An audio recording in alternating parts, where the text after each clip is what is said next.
এই তো ভাই ম্যানিফেস্টেশন কাজ করে গেছে, বালি যাচ্ছি, অল এক্সপেন্সেস পেড। এবার আমাকে ওখানেই দেখতে পাবো। 2টো সানগ্লাস, 5টা শার্ট, 5টা শর্টস আর একটা ড্রোন নিয়ে নি। আফটার অল ভালো ভালো ফটো তুলতে হবে তো, কন্টেন্ট ক্রিয়েটর লাইফ।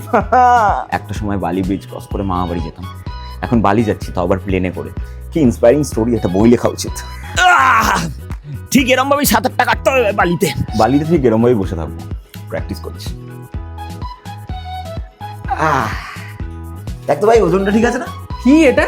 আরে যাতে ফ্লাইটে কোনো প্রবলেম না হয়। তোর সত্যি মনে হয় তুই বালি যাচ্ছিস? আবার কি দেখবি? এই দেখ, এই লিঙ্কটা ক্লিক করবো, বাড়ির টিকিট কনফার্ম। ক্লিক করলে তোর ফতুর হওয়ার টিকিটও বেরিয়ে যেতে পারে। আমি কি বলছিস, এটা জেনুইন লাগছে। দেখ আরে এটা আমার কাছেও এসছে, দেখ।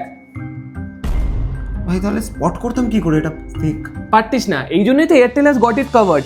এটা auto enabled and no app setup is required. এই দেখ, তুই যেরকম এই সাইটে ক্লিক করলি আর Airtel instantly blocked it for you. এটা যে কোনো প্ল্যাটফর্মেই করতে পারে।